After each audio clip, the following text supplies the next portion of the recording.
मियां जावेद लतीफ़ मुस्लिम league नून के senior रहनुमा हैं और MNA हैं। कई दफ़ा उन्होंने मुताज़ा बयान दिए, लेकिन एक ऐसा बयान उन्होंने दिया कि सब लोग हिलकर रह गए। उन्होंने कहा कि जी अगर मरियम को कुछ हुआ तो फिर हम पाकिस्तान खप्पे का नारा ही नहीं, पाकिस्तान जिंदाबाद का, पाकिस्तान चाहिए का नारा नहीं लगाएंगे। ये उन्होंने पीपल्स पार्टी पर भी तंज किया, क्योंकि जब मोहतरमा बेनज़ीर भुट्टो की शहादत हुई तो उसके बाद जरदारी साहब ने यह नारा लगाया था पाकिस्तान खप्पे पाकिस्तान चाहिए। उस वक्त भी बड़े अजीब हालात बन रहे थे, मुल्क में बड़ी अफरा तफरी भी थी, तो इस पर बहुत ज़्यादा रिएक्शन आया। लेकिन मरियम साहिबा फिर भी साथ खड़ी मियां जावेद लतीफ़ के। अंदर से पार्टी, शायद खुना अब्बासी जैसे शख्स ने कहा कि इनको ये नहीं कहना चाहिए था, इस पर माजरत करनी चाहिए, बातें हुई। मियां जावेद लतीफ़ कहते हैं जी मैं अपने बयान पर कायम हूँ। ये बात लेकर ये गए लाहौर हाईकोर्ट में कि जी मेरे खिलाफ मुकदमा बनाया जा रहा है तो इसको खारिज किया जाए। वहां पर जो रिमार्क्स हैं चीफ जस्टिस लाहौर हाईकोर्ट के इंतहाई सख्त। उन्होंने कहा कि ये हुब्बुल वतनी होती है, हुब्बुल शख्सियत क्या है, और अगर पाकिस्तान के खिलाफ किसी ने बात करनी है तो फिर वो छोड़कर चला जाए। तो खुदा का खौफ करें, ऐसी बातें क्यों की जाती हैं। तो अगर फिर उनको कहा गया कि जी आपके खिलाफ प्रॉपर फोरम, आपको के सामने प्रॉपर फोरम है, वहां जाकर आप करें, तो फिर इनको दरखास्त वापस लेनी पड़ी। लेकिन बाहर आकर फिर वही बात, मियां जावेद लतीफ़ कहते हैं जी गद्दारी के सर्टिफिकेट दिए जा रहे हैं, जिंदाबाद कहने से कुछ नहीं होता, हकीकत बयान करनी चाहिए, हम लोगों के रिप्रेजेंटेटिव हैं, हकीकत बयान करेंगे तो ठीक होगा, ऐसे रात में फांसी चढ़ जाओ तो अफसोस नहीं। बाबर डोगर साहब वो तो ऐसे लग रहा है कि उनको कोई परवाह नहीं है कि जो मर्जी को कहता है। उसामा साहब बदकिस्मती है कि इस तरह के लोग पॉलिटिकल पार्टीज में हैं। मियां जावेद लतीफ़ साहब एक बंदे के पीछे, एक बंदे को खुश करने के लिए आप पाकिस्तान को तोड़ने के नारे लगा रहे हैं, और फिर ये कह रहे हैं कि मेरे पे हुब्बुल वतनी का किया जा रहा है। खलल साहब, ये बंदा गैस चोरी करे अलल ऐलान, ये बंदा बिजली चोरी करे अलल ऐलान, ये वहां पर लोगों को अगवा करे, ये लोगों की प्रॉपर्टी पे कब्जे करे। शेखपुरा जाके पूछे तो सही इसमें कितने पर्चे दर्ज हैं। अपने इलाके का सबसे बड़ा बदमाश है ये, किसी की इज्जत वापस इसके हाथों से महफूज नहीं है। उस वक्त तो ये इसने पाकिस्तान की कोई नहीं बात की, ये पाकिस्तान को लूट के खा रहे हैं। पाकिस्तान के लिए दीमक है ये बंदा, और ये बंदा पाकिस्तान के खिलाफ बात करता है। इस पे FIA में इसके खिलाफ कितने केसेस हैं, बिजली चोरी के कितने केसेस हैं, गैस चोरी के कितने केसेस हैं। उस वक्त इसको हुब्बुल वतनी याद नहीं आती, उस वक्त ये याद नहीं आता कि मैं क्या कर रहा हूँ, गरीबों को ये लूट के खा गया। मैं खुद कहूँ कि किस तरह से इन लोगों के, गरीब लोगों की कीमती प्रॉपर्टीज पे जबरदस्ती कब्जे किए, पुलिस और इंतजामिया को मिला पे उनके झूठे पर्चे दर्ज करवाए, और ये तो अपने इलाकों में फिरौन बने हुए हैं। और सिर्फ नवाज शरीफ के करीब रहने के लिए आगे कोई मिनिस्ट्री को कोई दोबारा चांस मिलता है, कोई मिनिस्ट्री मिल जाए, और ये पाकिस्तान के खिलाफ बातें कर रहा है। मैं हैरान हूँ।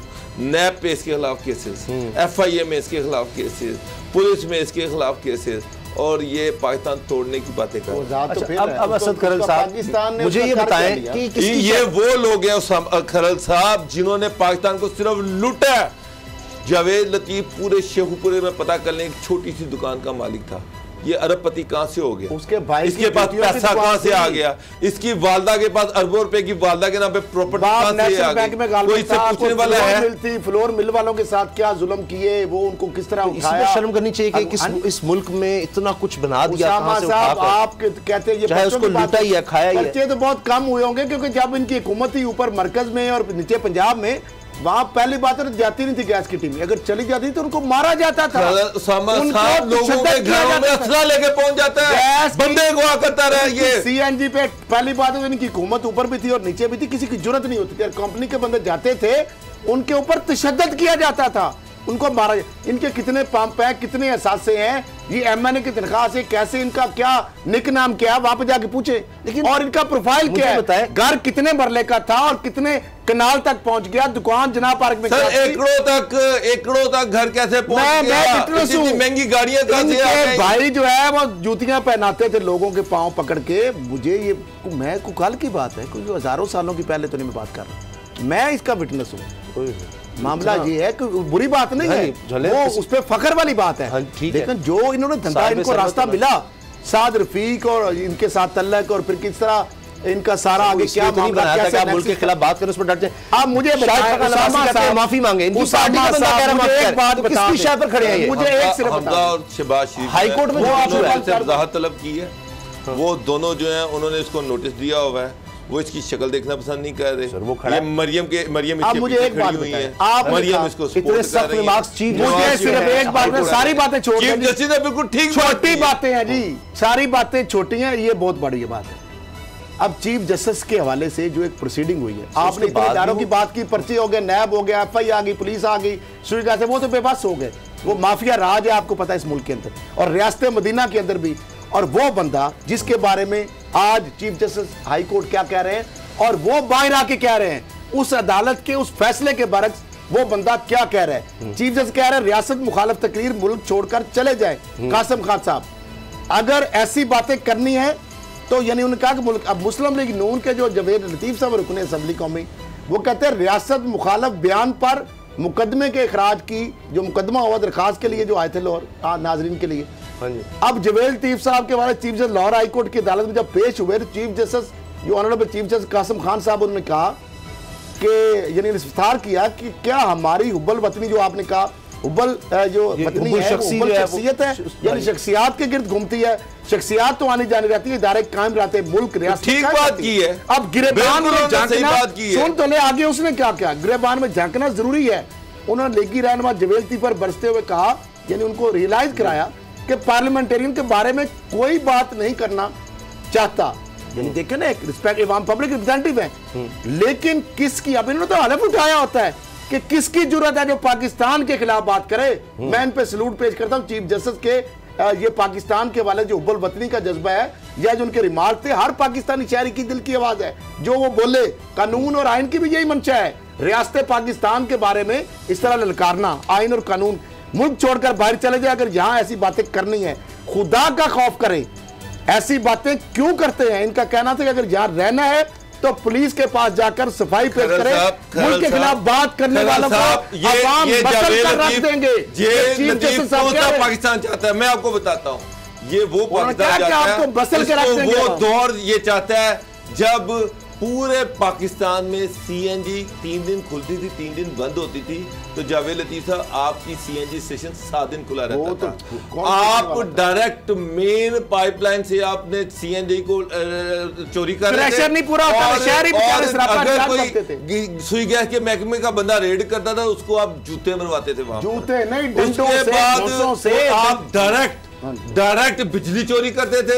और अगर कोई वापदा का बंदा आता था, आप उसको वहां पिटवाते थे। टैक्स आप कोई नहीं देते, सरकारी पेट्रोल पंप और पे आपने कब्जे किए हुए हैं, लोगों के भट्टों पे आपने कब्जे किए हुए हैं, लोगों की आटा मिलों पे आपने कब्जे किए हुए हैं। आपको कोई ना पूछे, आप इस मुल्क को अंधाधुंध लूटे, तबाह कर दें, आपका पेट ना भरे, आप ये वाला पाकिस्तान जाते हैं। पुलिस आपकी हो, इंतजामिया आपकी लोंडी बनी रहे, आप फिरौन बन के फिरते रहे, आप ये वाला पाकिस्तान चाहते हैं। यहाँ वो पाकिस्तान जहां पर आपको पकड़ा जाए, आपसे हिसाब लिया जाए, वो पाकिस्तान आपको नहीं चाहिए। आपकी सोच और आपके आका नवाज शरीफ की सोच एक ही है, मुझे इस मुल्क को दबा के लूटो, और जब 8 से पूछा जाए उस वक्त इस मुल्क के टूटने की बातें शुरू कर दो, अदारों को गालियां देनी शुरू कर दो, कोर्ट्स को गालियां देनी शुरू कर दो। ये आपकी ज़हनियत है, ये आपकी तरबियत है। आपने जिंदगी में सिर्फ लूटना सीखा है, आपने जिंदगी में सिर्फ चुराना सीखा है। आपने मुल्क की खिदमत क्या की है, आप मुझे वो बताएं। एक बंदा जिसकी आधे महल्ले की शेखुपुरे में दुकान थी, आज वो पूरे शेखुपुरे का मालिक बना हुआ है, आज पूरे शेखुपुरे का मालिक बना हुआ है। अच्छा, चांद फूट हिसाब दे कौम को, कौम आपसे हिसाब मांगती है। आपके जज्बात की कदर करते हैं, लेकिन ब्रेक से पहले असद खरल साहब, वो जाकर चीफ जस्टिस के सामने जिस तरह से बिगिरी बिले ने उन्होंने जो रिमार्क्स सुने, उसके बाद बाहर आकर कह रहे हैं कि ऐसी पॉलिसियां ना बनाओ कि गद्दार पैदा हो। अब ये कहते हैं कि जी अगर गलत बयान दिया होता तो मैं वापस ले लेता। तो उनको तो कोई फर्क ही नहीं पड़ा, चाहे उनकी पार्टी कह रही है नोटिस में जाओ। चीफ जस्टिस ने कितने बड़े रिमार्क्स दिए, बात हुई, उनकी दरखास्त वापस लेना पड़ी, उसी हाता अदालत के बाहर, उसी ऑनरेबल लाहौर हाई कोर्ट और चीफ जस्टिस साहब की अदालत के बाहर खड़े होके वो बंदा इदारों को ललकार रहा है। कोई तो है पीछे, वो कह रहा है ना मुझे कोई अफसोस है, ना मुझे कोई नदामत है, मैं वापस ना मुझे कोई शर्म है, ना मुझे कोई एहतराम है, ना मुझे इदारों का, ना आइन का, ना कानून का, ना रियासत का, ना रियासती इदारों का। क्यों? क्योंकि जिसने उसको बनाया, जिसने उसको खिलाया, जिसने उसको अरबोंपति बनाया, वो उनके लिए सर्व कर रहा है और वो बोलेगा, उनकी बोलती बोलेगा, क्योंकि उनकी वजह से बना है ना, बहुत कुछ इधर भी दिया होगा, उनकी वजह से बना है, उनकी वजह से बना है। और तो ये लोग क्या ऐसे फॉलो करते माफिया हैं, राज है? पैसा भी तो ये लोग माफिया इनको फॉलो करते और हैं। गॉडफादर जो है उनको प्रमोट किया जा रहा है इस माशरे के। चीफ ने कहा कि अवाम आपको मसल कर रख देगी। मुझे ये सब्सक्राइब करें और बेल दबाएं ताकि कोई खबर रह न जाए।